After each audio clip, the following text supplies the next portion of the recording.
प्रेम से बोलियो माता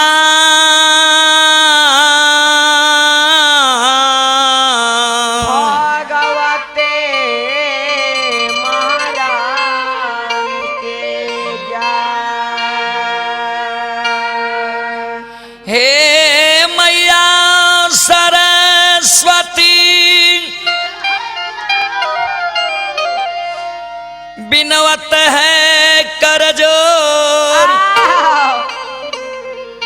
केवल आस तुम्हारी है मां पार लगा दे मोर।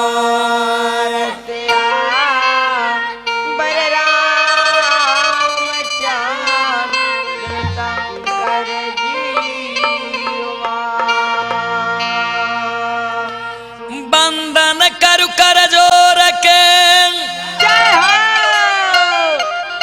सुनो गुरु कृपा निधान संतन को सुख दीजिए गुरुदया।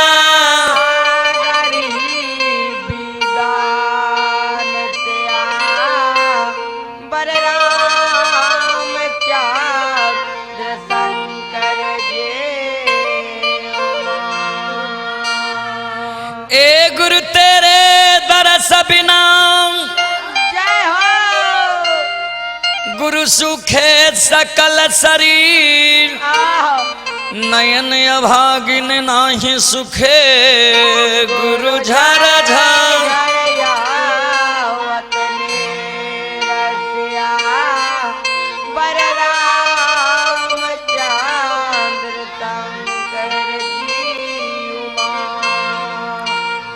राम राम जपते ही रहो धरे रहो मन धीर कारज सभी संभालिए सिया।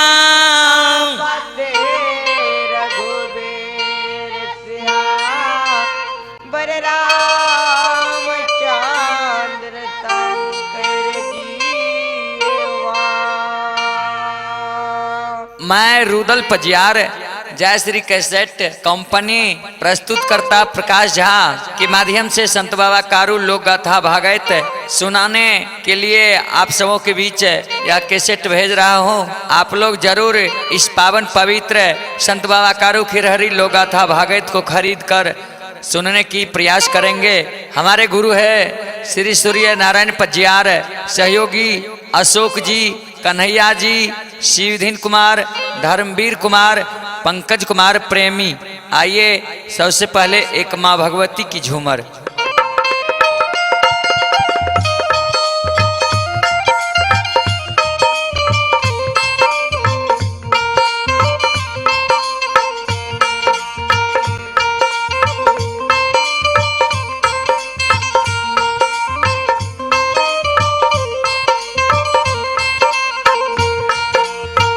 आ बाबा के राजंगिया चाधी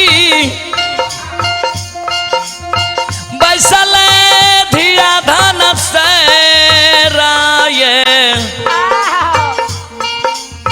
हासिए हासी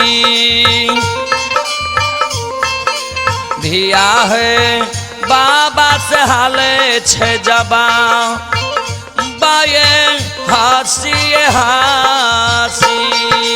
बाबा के महालिया चाधी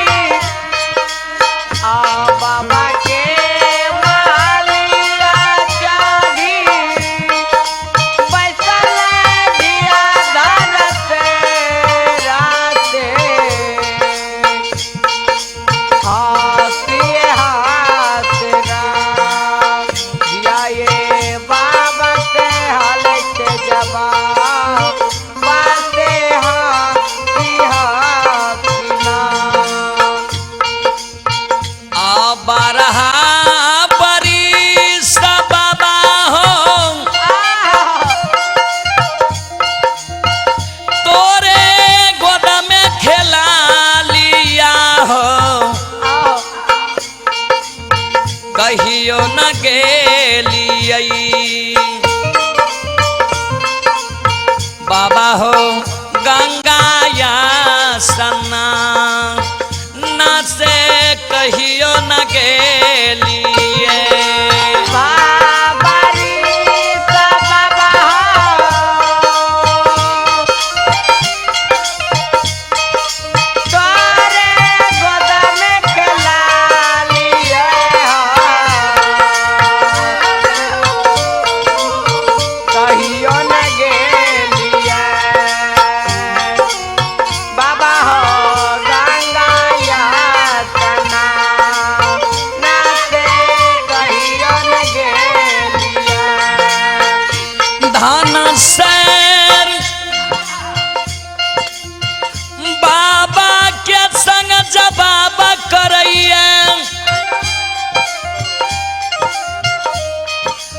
बाबा सखी सहेली गंगा स्नान जाइए हमरो मन करे गंगा माँ के दर्शन करे ले जाए।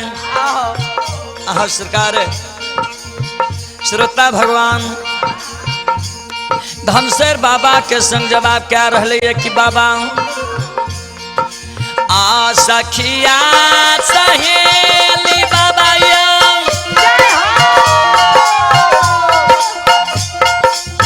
जाय छे गंगा स्नान ये हमहू जाइबा बाबा गंगा स्नान ये हमहू जाइबा।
धनसेर के संग जवाब करे छे धिया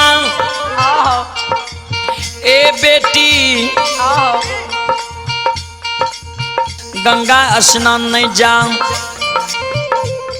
माँ गंगा के किनार में बहुत भारी मेला लागे तू नादान छो मेला में हरा जेब नहीं ते धिया माँ गंगा के धारा बहुत तेज है वही तेज धारा में बेटी तू समय जेब नहीं जाओ बाबा कहे छे धिया तू गंगा स्नान नहीं जाओ। धनसेर कहल के बाबा हम गंगा स्नान जेबे करो। बाबा धनसेर के साथ जवाब करे छे कि बेटी ए धिया आ दुआरे पर पोखरी खूब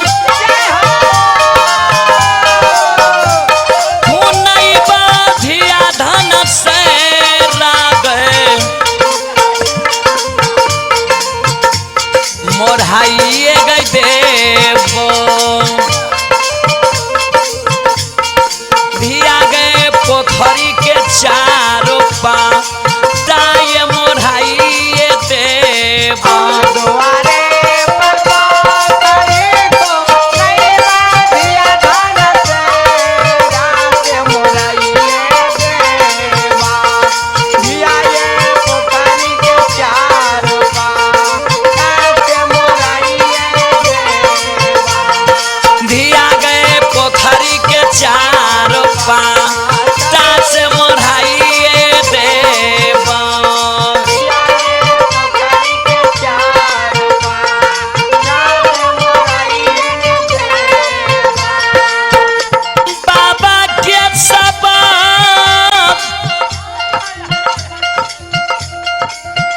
धनसेर सुनै छे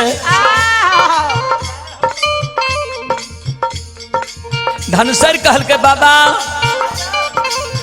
हम गंगा स्नान जेबे करबो सखी सहेली गंगा स्नान जा रहला ये बाबा हमहू गंगा स्नान जाब। हे हो बाबा ए बाबू आ कहलो न सुनबा बाबा हो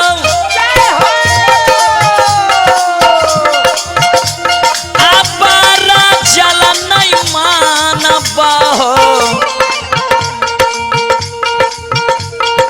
हमहू जा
हो गोदी में हो बाला कबा से भौजिल मांगा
से बोलियो माता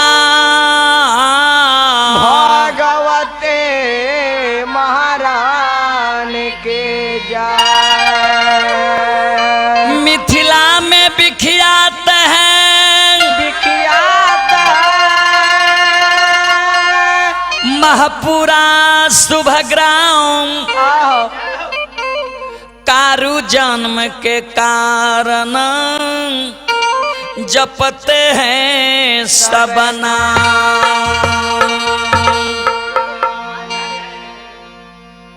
श्रोता भगवान